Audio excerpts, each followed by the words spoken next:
MP BJP का mission 2023 Katni में कार्य समिति की बैठक। वीडी शर्मा और सीएम शिवराज समेत कई नेता होंगे शामिल। प्रदेश संगठन महामंत्री हितानंद शर्मा लेंगे बैठक।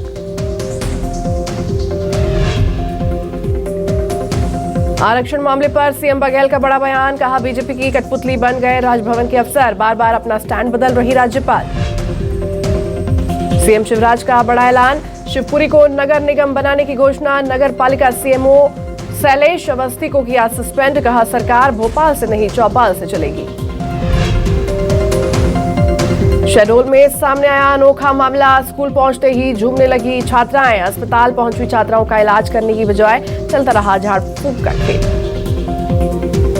आम जनता पर फिर पड़ी महंगाई की मार। दिल्ली में 95 पैसे महंगी हुई सीएनजी। 1 किलो सीएनजी के लिए देने होंगे 69.56 रुपए। बढ़ी हुई दरें सुबह 6 बजे से लागू। Headlines presented by Devi Ahilya cancer hospital Indore. Cancer का इलाज बिना कीमो, बिना रेडिएशन के।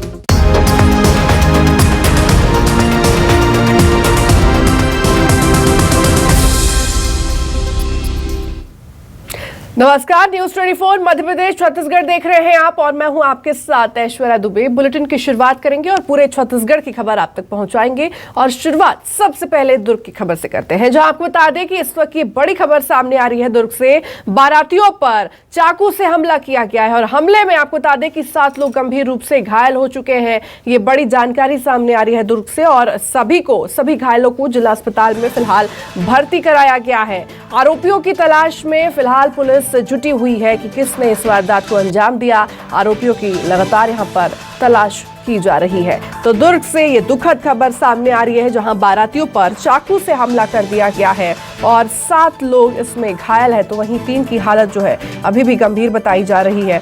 सभी को जिला अस्पताल में भर्ती किया गया है, इलाज जारी है। और आपको बता दें कि पूरे मामले को लेकर के पुलिस में शिकायत भी दी गई है। अब पुलिस आरोपियों की तलाश में जुटी हुई है।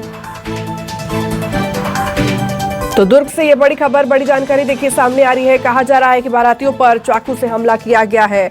हमले में 7 लोग गंभीर रूप से घायल हैं और सभी को जिला अस्पताल में भर्ती किया गया है। हालांकि विवाद क्या था, कारण क्या था, क्यों ये हमला किया गया, ये अभी तक सामने नहीं आया है। और ज्यादा जानकारी के साथ आपको बता दें कि संवाददाता यशवंत साहू हमारे साथ जुड़ चुके हैं फोन लाइन पर। यशवंत का रुख कर लेते हैं। यशवंत, देखिए दुर्ग से काफी दुखद खबर सामने आ रही है। कहा जा रहा है बारातियों पर चाकू से हमला किया गया है। आखिर क्या कारण रहा हमला करने का? क्या कोई बात, कोई विवाद? जी बिल्कुल, बात और विवाद जो है ऐश्वर्या मामूली है। डीजे में गाना बजाने को लेकर और वहाँ पे जो लोग खड़े थे, जो स्थानीय रहवासी मौजूद थे, जिनके यहाँ बारात गई थी, तो जिस मोहल्ले में बारात गई थी उस मोहल्ले के लड़कों के ऊपर छींटाकशी को लेकर, इसी बात को लेकर छोटी मामूली बात ने स्थानीय जो अब तक, क्योंकि इस तरह की जो घटना होती है, बारातियों पर हमला, बारातियों के साथ मारपीट, ये अक्सर गाँव में होती थी, लेकिन अब ये शहरी क्षेत्रों में होने लगी है। शहरी क्षेत्रों में एक अलग ट्रेंड आ गया है कि बाराती जो आते हैं उनके साथ मारपीट करो, उनके साथ में विवाद करो। तो ये दुर्ग के शक्तिनगर के इलाके की घटना है। कल मोहन नगर थाना क्षेत्र है दुर्ग में, वहां ये शाम रात के 8 बजे के आसपास घटना हुई है। क्योंकि बाराती जा रही थी और बारातियों पर गाने चल रहे थे, गाने बजाने को लेकर और छींटाकशी को लेकर विवाद हुआ और 7 लोग घायल हो चुके हैं। 7 लोगों पर चाकू से ताबड़तोड़ हमला किया गया। इसमें से 3 लोग पूरी तरह से गंभीर हैं। उनकी स्थिति नाजुक बनी हुई थी कल रात तक और उन्हें अभी सुबह का अपडेट लेना पड़ेगा कि आखिर इनके साथ क्या हुआ है। दुर्ग पुलिस चूंकि मामले की जांच कर रही है। जो जिन्होंने हमला किया है, कम से कम हमले में बताए जा रहे हैं 10 से ज्यादा लोग हैं जिन्होंने बारातियों पर हमला किया है। तो उनकी पुलिस अभी जांच कर रही है। अभी तक पुलिस खुलासा नहीं कर पाई है कि वो लोग कौन थे जिन्होंने हमला किया है, वो मोहल्ले में कहाँ के रहने वाले थे, उनका नाम क्या है, ये पुलिस अभी जांच कर रही है। लेकिन एक अलग ट्रेंड है कि चूंकि गांव में इस तरह की वारदातें होती थी, कई गांव ऐसे छत्तीसगढ़ में जहां पे बारातियों पर हमला होता है तो लोग वहां पे शादी नहीं करते हैं। ये स्थिति भी निर्मित होती है। उस गांव में अलग ही प्रचलन होता है कि बाराती आए उनके साथ मारपीट करना है।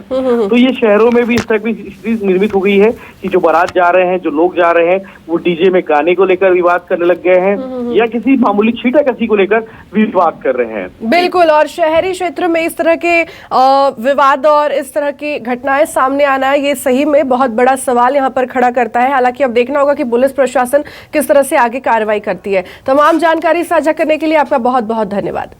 अगली खबर का रुख करेंगे रायपुर से। इस वक्त की बड़ी खबर सामने आ रही है, जहां आरक्षण विधेयक पर राज्यपाल के सवाल पर सीएम का बयान सामने आया है। राज्यपाल के विधेयक का सलाहकार गलत सलाह दे रहे हैं, यह बयान सीएम ने दिया है। उनका कहना है कि विधानसभा से बिल पारित होने पर विभागों से जानकारी नहीं ली जाती है। बीजेपी के हाथों राजभवन में सब खेल हो रहा है। तो सीएम ने एक तरह से बीजेपी पर भी यहां पर निशाना साधा है। उन्होंने कहा कि केंद्र सरकार ने पिछड़े वर्ग को 27% आरक्षण दिया है, राज्य सरकार ने 27% आरक्षण दे रही है, तो गलत क्या है? हमारी तरफ से किसी तरह की कोई गलती नहीं हुई है। तो राज्य सरकार विशेष परिस्थिति में आरक्षण बढ़ा सकती है। बीजेपी ने विधेयक को समर्थन दिया, तो अब विरोध क्यों किया जा रहा है?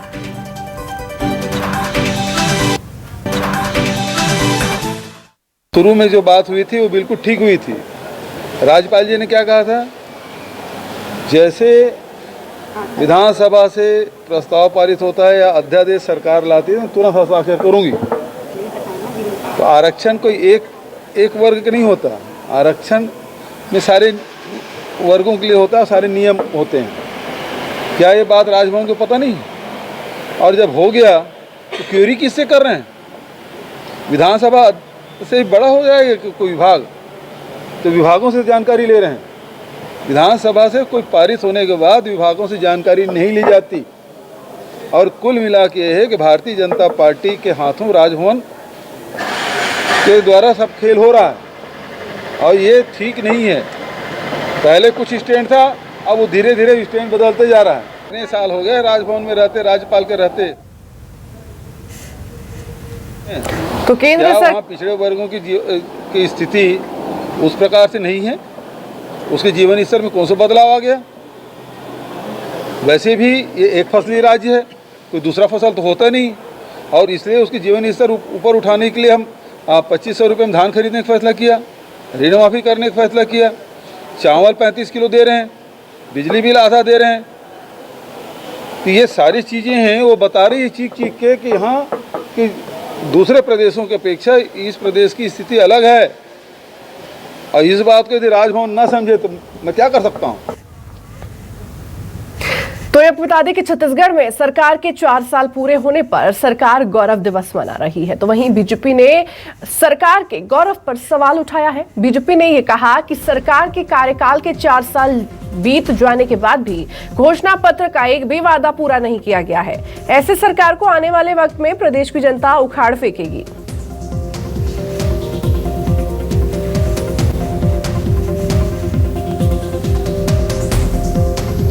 तो महिलाओं के साथ अनाचार, रेप, हत्या जैसी घटनाएं बढ़ती गई। गौरव दिवस मनाने पर कांग्रेस को शर्म आनी चाहिए, बीजेपी की तरफ से कहा गया है। 4 साल बीतने के बावजूद एक भी वादा यहां पर पूरा नहीं किया गया है।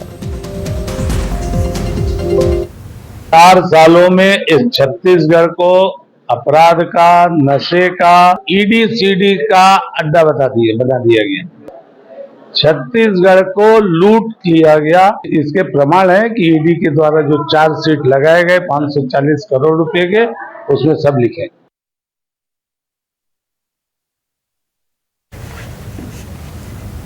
तो बघेल सरकार के कार्यकाल के 4 साल पूरे होने पर बता दें कि बीजेपी ने सरकार को कटघरे में खड़ा किया है। राजनांदगांव में बीजेपी दफ्तर में विधानसभा में नेता प्रतिपक्ष नारायण चंदेल ने सरकार पर आरोपों की बौछार लगा दी। नेता प्रतिपक्ष नारायण चंदेल ने कहा कि सरकार गौरव दिवस मना रही है, पर छत्तीसगढ़ की जनता पछतावा दिवस मना रही है। छत्तीसगढ़ की भूपेश सरकार, कांग्रेस सरकार का जो 4 साल पूरा हुआ है, और ये सरकार गौरव दिवस मना रही है, जबकि असलियत ये है कि आज पूरे छत्तीसगढ़ की जनता पछताव का दिवस मना रही है। इन्होंने पहले कहा था, नारा दिया था कि वक्त है बदलाव का, लेकिन आज छत्तीसगढ़ की जनता गांव-गांव और गली-गली में कह रही है कि वक्त है पछताव का। तो वहीं बीजेपी नेता राजेश मूनत ने गौरव दिवस को लेकर राज्य सरकार पर निशाना साधते हुए कहा है कि प्रदेश में किसानों का रकबा कम करने से किसानों की आमदनी कम हो गई है। वहीं केंद्र सरकार का बखान करते हुए उन्होंने कहा कि मोदी सरकार के बदौलत 2500 रुपए समर्थन मूल्य पर बघेल सरकार धान खरीद कर रही है। सुनिए। केंद्र सरकार ने समर्थन मूल्य बढ़ाया ना, तो जितना बढ़ा है उसका डिफरेंस का पैसा किसान का इसमें आना चाहिए कि नहीं आना चाहिए? आपने तो 2500 रुपये समर्थन मूल्य कहा ना, तो जब केंद्र सरकार ने 100 कुछ रुपए 3 साल लगातार बढ़ा रही है तो उसका पैसा उनको मिलना चाहिए। किसानों को 2800 ऐसे ही हो जाता है। बिल्कुल दुरुस्त करेंगे। हमारे 15 साल के कार्यकाल में किसान को भटकना ना पड़ा, ना बारदाने के लिए भटकना पड़ा, ना सोसाइटियों में चेक के लिए भटकना पड़ा। तो सीएम भूपेश बघेल ने महासमुंद विधानसभा के क्षेत्रवासियों को एक बड़ी सौगात दी है। भेंट मुलाकात कार्यक्रम के अंतिम दिन सीएम ने क्षेत्रवासियों को 136 करोड़ के 48 विकास कार्यों की यहां पर सौगात दी है। आपको ये बता दें कि सर्किट हाउस में सीएम बघेल ने मेडिकल कॉलेज के एमबीबीएस के छात्र छात्राओं से मुलाकात भी की और उनका हालचाल जाना। साथ ही जिले के आला अधिकारियों के साथ उन्होंने समीक्षा बैठक कर भेंट मुलाकात कार्यक्रम के दौरान मिले आवेदन और शिकायत को जल्द से जल्द हल करने के उन्होंने यहां पर निर्देश भी दिए हैं। गोपालपुर गए थे तो वहाँ की जो जमीन का मामला था 1961 में बसाया गया था। कुछ किसानों को पट्टे मिले, कुछ लोगों को नहीं मिला। हम लोग उसका निराकरण कर रहे हैं। अभी कुछ जगह में बंदोबस्त त्रुटि की भी शिकायत आई है, तो मैंने कलेक्टर को निर्देश दे दिया है। पहले ये अधिकार केवल राज्य सरकार के पास था और उसका अधिकार को विकेंद्रीकरण करते हुए कलेक्टरों को जिलाधीशों के अधिकार दे दिया गया है।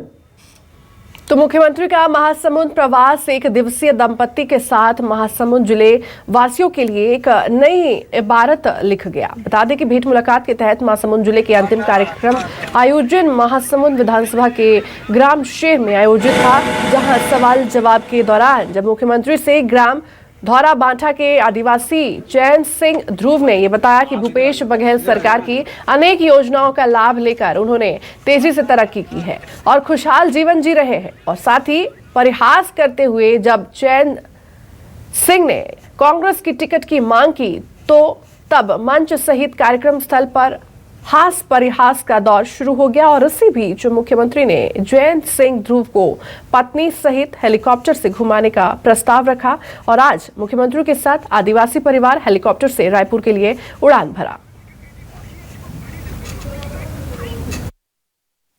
वो प्रश्न करिस तो सरकार हमारा एक बात का करे कि पूछिस मोला तो मैं हर कहे मुख्यमंत्री लग कि मोर 1,50,751 रुपये पैसा रही छूट होइस।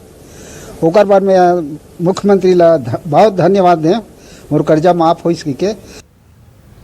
खबर जगदलपुर से है, जहां धान खरीदी केंद्र में बारिश को ध्यान में रखते हुए इंतजाम किया गया। सभी धान खरीदी केंद्र पर धान भूसा के साथ त्रिपाल का इंतजाम किया गया, पर मौसम के करवट बदलने के साथ ही प्रशासन का इंतजाम नाकाफी साबित हो रहा है। बता दें कि बुधवार को सैकड़ों किसानों को केंद्र से वापस भेज दिया गया।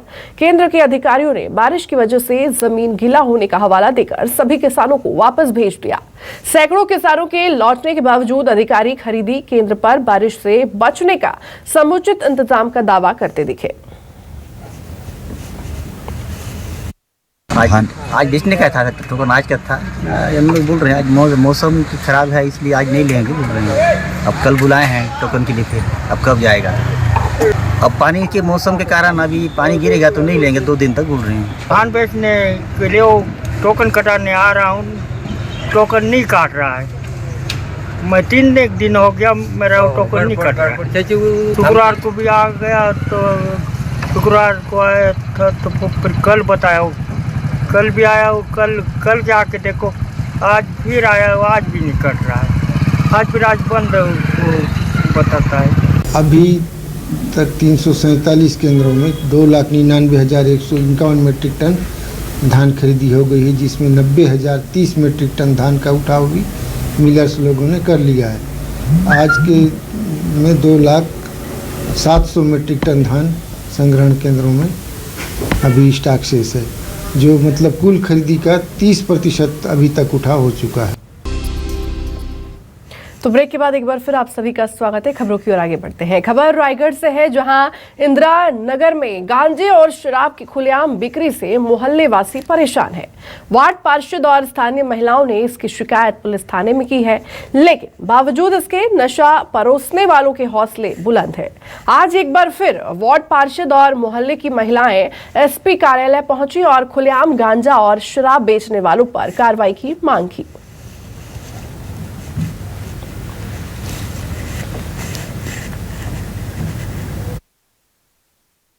इसलिए आए हैं, क्या है, मोहल्ले में बहुत दारू बिक रहा है और महुआ दारू बिक रहा है। सब देखोगे तो जिसके घर में आ रहे सब मार पीट धूम धड़क्का कर रहे हैं। दूसरे मोहल्ले के आके पीना खाना करेंगे और जाके कुछ बोल रहे हैं तो उल्टा उन्हें मारने के लिए दूसरों को शराब पिला के मारने के लिए घर में घुसेड़ दे रहे हैं। ज़्यादा बोलोगे तो बोलते चाकू मारेंगे, मर्डर कर देंगे। कौन हमारा क्या करेगा, थाना हमारा क्या करेगा। थाना वाले तो हमारे खुद खरीदे हुए हैं, पुलिस हमारा क्या बिगाड़ सकती है। इनका शिकायत है कि मोहल्ला में और अगल बगल में शराब बिकते हैं, जिससे कि वातावरण खराब है और लड़ाई झगड़ा करते हैं। इस संबंध में आवेदन देने आए हुए थे। आवेदन ले लिया गया है और उनको समझा दिया गया है कि अवैध शराब बिक्री पर रोक लगाई जाएगी, कार्रवाई की जाएगी। वैसे भी अभियान चला हुआ है, पुलिस कार्रवाई कर रही है और निश्चित रूप से अच्छा रिजल्ट मिलेगा। कार्रवाई करके हम ये प्रयास करेंगे कि वहाँ ऐसा और नहीं होगा। तो गरियाबंद के नवीन शासकीय पूर्व माध्यमिक विद्यालय के प्रिंसिपल पर स्कूल के छात्र छात्राओं ने मारपीट और छेड़खानी का आरोप लगाया है। स्कूल के शिक्षक और बच्चे प्रिंसिपल को हटाने की मांग कर रहे हैं। मामले की शिकायत उच्च अधिकारियों से की गई। फिलहाल उच्च अधिकारी मामले की जांच में जुट गए हैं।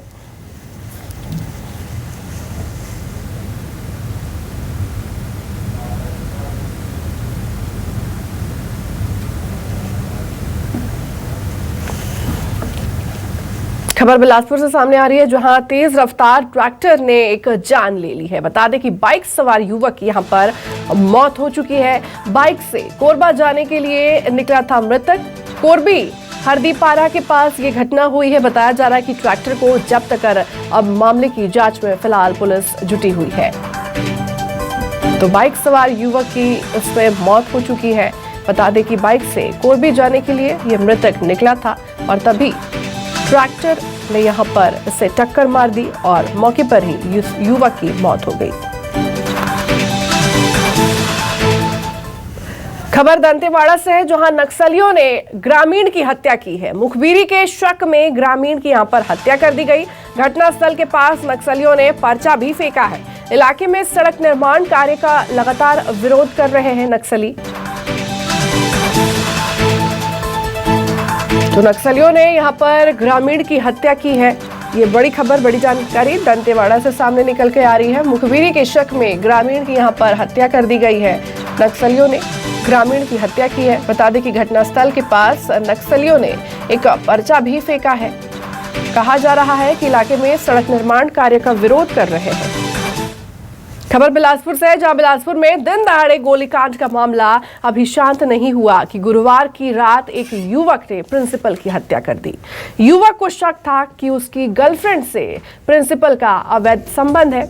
आरोपी का यह कहना है कि मृतक प्रिंसिपल उसकी गर्लफ्रेंड को परेशान करता था, जिसके बाद आरोपी ने प्लानिंग की और घर में घुसकर प्रिंसिपल के सिर पर बता दें कि सिर पर पहले हथौड़े से 4 बार वार किया और फिर उसके बाद युवक को यहां पर लगा कि उसकी मौत नहीं हुई, तब उसने सिर में गमला पटक दिया और जाते जाते गले में ब्लेड मार दिया। मामला तारबहार थाना क्षेत्र का बताया जा रहा है। लिंक रोड निराला नगर के यश बैंक वाली गली में रहने वाले प्रदीप श्रीवास्तव पचपेड़ी स्थित हायर सेकेंडरी स्कूल में प्राचार्य के पद पर कार्यरत थे।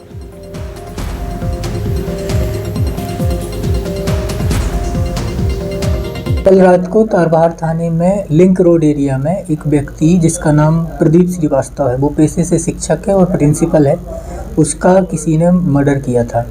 तो हम लोग मौके पर पहुंचे तो वहाँ देखा कि उसको सर में चोट आई थी। बगल में वो एक गमला रखा था जिसमें बहुत खून लगा हुआ था। उसके गले में भी कुछ निशान बने हुए थे, वहाँ कुछ ब्लेड वगैरह भी मिली है। तो इससे पुष्टि हुई कि इसको कोई मार के भागा है। बाद में फिर और जांच पड़ताल की तो हमें एक व्यक्ति मिला, उपेंद्र कौशिक, आरोपी पकड़ा गया है। कल ही रात को हमने उसको पकड़ लिया था, अभी हिरासत में है। इसको जल्द रिमांड पे पेश किया जाएगा। उसका बॉडी का पोस्टमार्टम किया गया। खबर बेमित्रा से सामने आ रही है, जहां खैरी गांव में युवक की हत्या का खुलासा किया गया है। पुलिस ने 24 घंटे के भीतर हत्याकांड का खुलासा किया है। हत्या वाली जगह पर आरोपियों ने पत्र छोड़कर पुलिस को यहां पर चुनौती दी थी। दूसरी घटना अंजाम देने की भी यहां पर चेतावनी दी गई थी। तो बता दें कि एक नाबालिग सहित 3 आरोपी गिरफ्तार हुए हैं।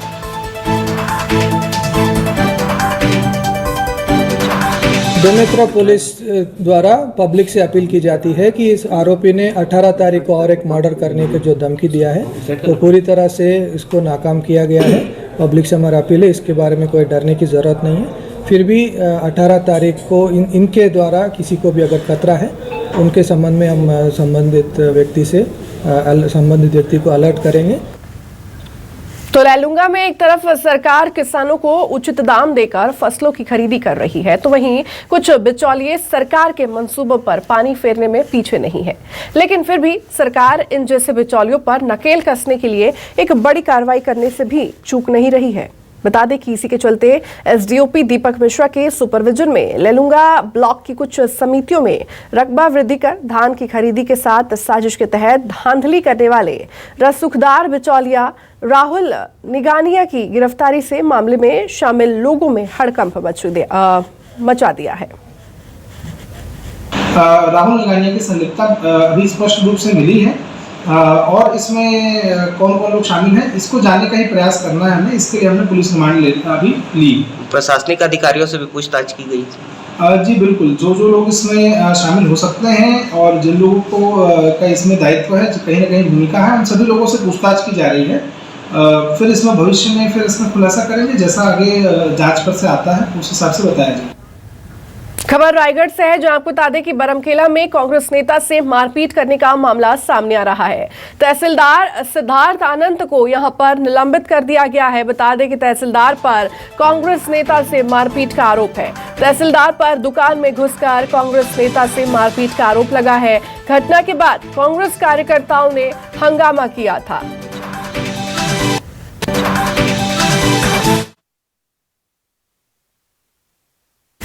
तो बरमकेला में बता दें कि कांग्रेस नेता से मारपीट का मामला सामने निकल कर आया, जहां बता दें कि तहसीलदार सिद्धार्थ आनंद को यहां पर निलंबित किया गया है। तहसीलदार पर कांग्रेस नेता से मारपीट का आरोप है।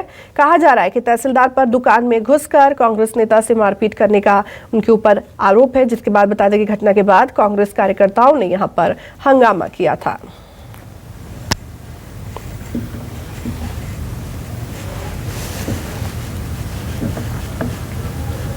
खबर बिलासपुर से सामने आ रही है, जहां हत्या के 2 आरोपी गिरफ्तार हो चुके हैं। पतिराम यादव की 2 लोगों ने यहां पर हत्या की थी। बता दें कि काम पर ना आने की बात पर ये हत्या की गई थी।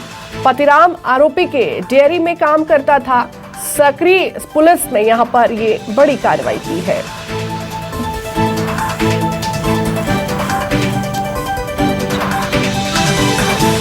तो बिलासपुर से ये खबर सामने आ रही है, जहां बता दें कि हत्या के 2 आरोपी जो है वो गिरफ्तार हो चुके हैं। पतिराम यादव की 2 लोगों ने हत्या कर दी थी। काम पर न आने की बात पर ये हत्या की गई थी। पतिराम आरोपी के डेयरी में काम करता था और सकरी पुलिस ने अब इन 2 लोगों को गिरफ्तार करके, इन 2 आरोपियों को गिरफ्तार करके एक बड़ी कार्रवाई की है और आगे की कार्रवाई में फिलहाल जुटी हुई है।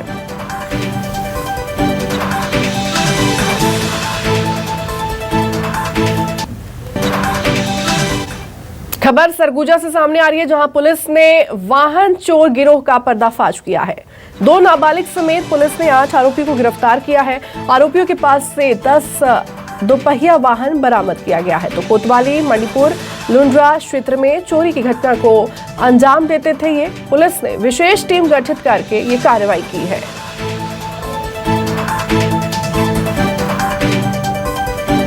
के द्वारा 10 गाड़ियों की चोरी किया गया है। अलग अलग क्षेत्रों में कोतवाली, मणिपुर, लुंड्रा और अन्य जिलों में भी चोरी का ये शिकायत आई है। तो जांच में 10 गाड़ी की बरामद हुई है और जांच अभी चल रही है। इनको न्यायिक रिमांड में भेजा गया है।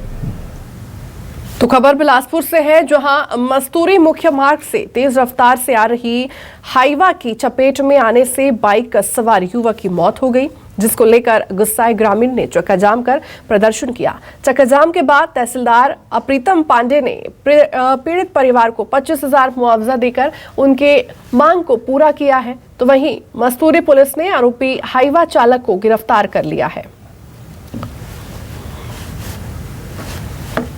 छत्तीसगढ़ में विधानसभा चुनाव में भले ही अभी वक्त है, लेकिन धरसीवा में बीजेपी के टिकट के दावेदार अभी से माहौल बनाने में जुट गए हैं और अपने खर्च पर पार्टी कार्यकर्ताओं भगवान जगन्नाथ धाम पूजा अर्चना के लिए भेज रहे हैं। बता दें कि बताया जा रहा है कि बड़ी संख्या में बीजेपी कार्यकर्ता बसों के जरिए भगवान जगन्नाथ के दर्शन के लिए जा रहे हैं। तो फिलहाल के लिए मेरे साथ इस खास बुलेटिन में बस इतना ही। मध्य प्रदेश और छत्तीसगढ़ की तमाम बड़ी खबरों के लिए आप देखते रहिए News 24 मध्य प्रदेश छत्तीसगढ़।